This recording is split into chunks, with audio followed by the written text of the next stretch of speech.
नमस्कार, बहुत बहुत स्वागत है आप सबका। मैं पुनीत पाठक और ये थी मध्य प्रदेश की दिन भर की अब तक की बड़ी खबरें। इन खबरों को विस्तार से जानेंगे, लेकिन शुरुआत कुछ अहम तस्वीरों के साथ हम कर रहे हैं। आज गली मोहल्ले में आपने लात घूंसे और चप्पलें चलते तो अक्सर देखा होगा। कई बार इस तरह की स्थितियां बन पड़ती हैं, लेकिन उत्तर प्रदेश के संत कबीर नगर में बीजेपी के सांसद और बीजेपी के विधायक के बीच दे दनादन हुआ है। तस्वीरें देखिए जरा। ये महाशय कलेक्ट्रेट में जिला बैठक के दौरान आपस में भिड़ गए और इसके बाद देखिए आप कैसे एक दूसरे पर जूतों से वार हुए हैं। जूता निकाल लिया गया, दूसरे की पिटाई से शुरू कर दी। संत कबीर नगर से बीजेपी के सांसद हैं शरद त्रिपाठी, अपनी ही पार्टी के मेहंदावल से विधायक राकेश सिंह बघेल को बैठक में सबके सामने जूते से जमकर पीटा है। विधायक भी कम नहीं पड़े, वो भी सांसद से भिड़ गए और दोनों के बीच में दे दनादन हुई। देखिए आप, पहले सांसद जी का वार और उसके बाद विधायक जी का पलटवार।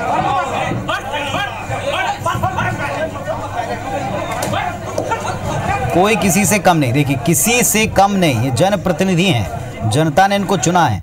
एक संसद में बैठते हैं और दूसरे विधानसभा में। दोनों एक ही पार्टी के हैं, भारतीय जनता पार्टी के। संत कबीर नगर उत्तर प्रदेश की तस्वीरें हैं। बीजेपी सांसद और विधायक, इनके बीच में किसी बात को लेकर तनातनी हुई, बहस हुई। सांसद जी ने चप्पल निकाल ली, चप्पल से पीटना शुरू कर दिया। जूते चप्पल से जब पीटना शुरू किया तो विधायक महोदय को गुस्सा आया, वो अपनी सीट छोड़े उठे, सबको हटाते हुए पास गए और उन्होंने भी घूंसे बरसाना शुरू कर दिए। आखिरकार पुलिस को बीच बचाव करना पड़ा। शिला पट्टिका पर नाम नहीं होना, ये विवाद था। इसके बाद दोनों एक दूसरे के सामने गुत्थम गुत्था हो गए। हालांकि वहां तुरंत जो गार्ड्स मौजूद थे उन्होंने जनप्रतिनिधियों को दूर किया, आपस में अलग किया। अधिकारियों ने बीच बचाव किया, वरना स्थिति क्या बनती है आप समझ सकते हैं। तो शिला पट्टिका पर नाम नहीं होना आज के दौर में नेताओं को कितना नागवार गुजरता है। वही शिला पट्टिका जो शिलान्यास के समय, भूमि पूजन के समय, उद्घाटन के समय लगाई जाती है, उसमें नाम गायब होने पर जनप्रतिनिधि कितना भड़क जाते हैं, नाराज हो जाते हैं। उसकी एक तस्वीर संत कबीर नगर यूपी की, जहां एमएलए और साथ में विधायक दोनों आपस में किस तरीके से, सांसद विधायक दोनों किस तरह से गुत्थम गुत्था हुए, जूतों से पिटाई की।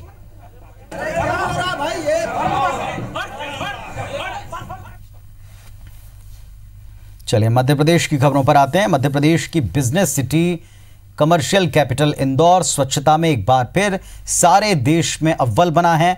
भारत सरकार ने राष्ट्रपति भवन में स्वच्छता सर्वेक्षण 2019 के आधार पर देश के सबसे स्वच्छ और साफ शहर का ऐलान किया, जिसमें सबसे ज़्यादा स्वच्छ शहर का खिताब एक बार फिर इंदौर के नाम रहा। इंदौर को मिली इस कामयाबी के पीछे नगर निगम के साथ आम लोगों का भी बेहद अहम योगदान है। स्वच्छता में नंबर 1 रहने की हैट्रिक लगाने के बाद शहर में जश्न मना।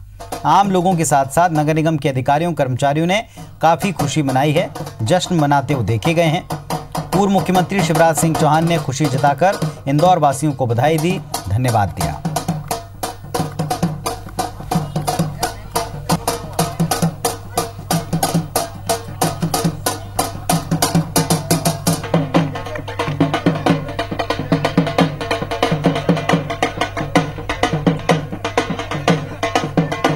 पहले तो हमारे इंदौर की जनता को बहुत बहुत धन्यवाद, जिन्होंने पूरी हमें सहयोग किया और उसकी वजह से हम लोग हैट्रिक बन पाए। दूसरा धन्यवाद हमारे नगर निगम के समस्त कर्मचारी, सफाई मित्र कर्मचारी उसमें सर्वप्रथम, और उसके अलावा जितने भी हमारे अलाइड कर्मचारी थे, 17,000 कर्मचारियों का बड़ा अच्छा सहयोग रहा। इंदौर की जनता को हृदय से बधाई देता हूं, अभिनंदन करता हूं। इंदौर की जनता ने नया इतिहास रचा है।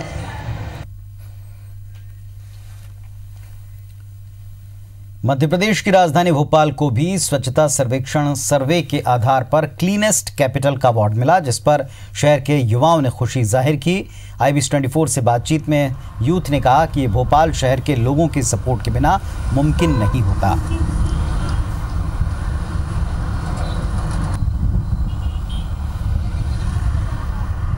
हम काफ़ी गौरवान्वित महसूस करते हैं भोपाल को नंबर 1 लाने के लिए। अब जो भोपाल की जो पब्लिक ने अपना जो सहयोग दिया है, ये बहुत खुशी की बात है। सर मुझे सबसे ज़्यादा बहुत खुशी है कि ये अपने जिस शहर में रह रहे हैं लोकलाइट है, उस शहर के लिए हमारा खिताब मिला है। मुझे बहुत खुशी हो रही है सर कि हमारा भोपाल जो सिटी है, जिसे वनों का राज कहते हैं, वो नंबर 1 आया है स्वच्छता की ओर से। तो मुझे बहुत खुशी है, बहुत अच्छा लग रहा है सर।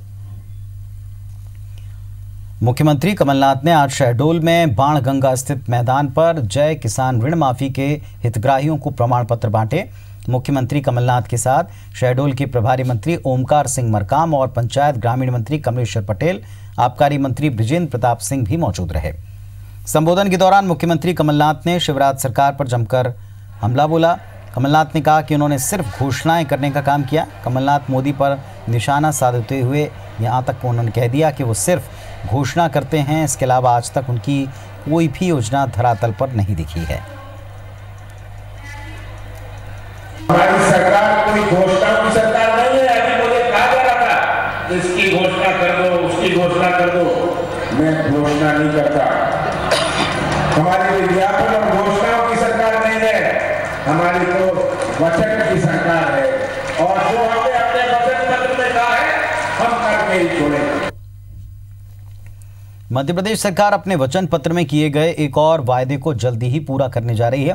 राज्य में सरकारी दफ्तरों और परिसर में कांग्रेस सरकार आरएसएस की शाखाओं पर बैन लगाने की तैयारी में है। कांग्रेस ने अपने घोषणा पत्र में, जिसे वचन पत्र का नाम दिया था, इस बिंदु को भी शामिल किया था, जिसके बाद पूरे देश में इस पर काफ़ी विवाद की स्थिति भी बनी। मंत्री डॉक्टर गोविंद सिंह ने कहा कि सरकार जल्दी इस बारे में आदेश जारी कर देगी। हालांकि सरकारी कर्मचारियों के संघ की शाखा में बैन पर फिलहाल सरकार ने कोई निर्णय नहीं लिया। वहीं इस मुद्दे पर केंद्रीय मंत्री उमा भारती ने राज्य सरकार पर निशाना साधा।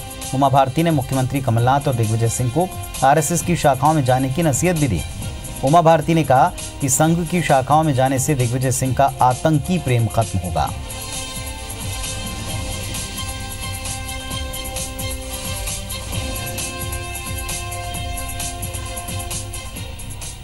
जनता पार्टी ये मत समझे कि कांग्रेस जो कहती है उन जैसा फिर नहीं करती। कांग्रेस ने जो कहा है उसका निभाएंगे और 1000% शासकीय परिसरों में शाखा लगाना प्रतिबंधित किया जाएगा। खास करके दिग्विजय सिंह जी का तो संघ की शाखा में जाना बहुत जरूरी है, ताकि आतंकवाद से जो उनका लगाव है, आतंकियों से जो उनको प्यार है, हाफिज सईद से और ओसामा लादेन से जो उनको प्यार है, वो प्यार तभी वो कम हो नहीं सकता। वो कुंभ में भी नहा आते तब भी नहीं कम होना था, नर्मदा परिक्रमा से भी कम नहीं होना, वो संघ की शाखा में जाने से ही ठीक होगा दिग्विजय सिंह जी का।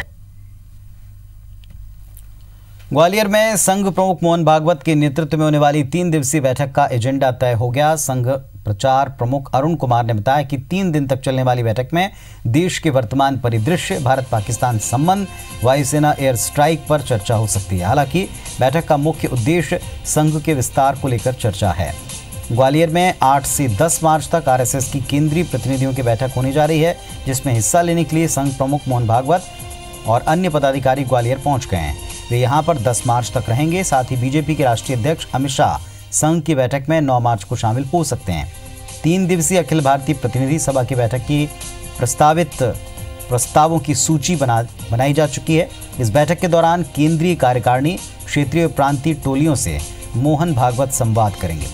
3 दिवसीय प्रतिनिधि सभा में 1500 से ज्यादा प्रतिनिधियों के हिस्सा लेने की उम्मीद जताई गई है। 9 और 10 मार्च को अपनी ये अखिल भारतीय प्रतिनिधि सभा ग्वालियर में होने वाली है।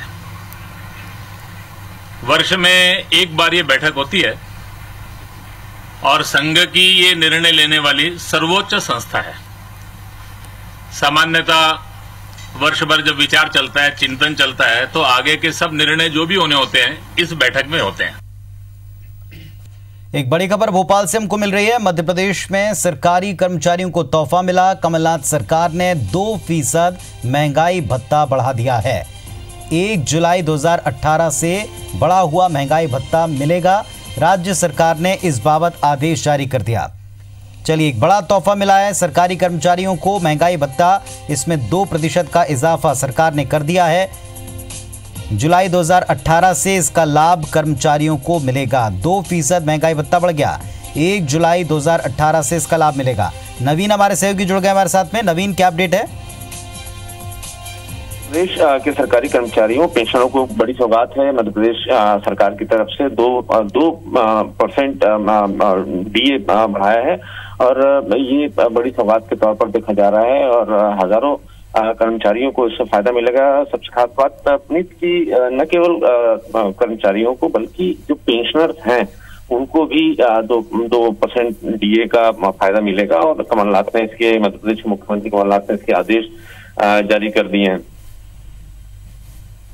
बहुत शुक्रिया आपका नवीन इस पूरी जानकारी के लिए। सरकारी कर्मचारियों को तोहफा मिला, 2% का महंगाई भत्ता उनको बढ़ करके मिलेगा और 1 जुलाई 2018 से इसका लाभ कर्मचारियों को दिया जाएगा।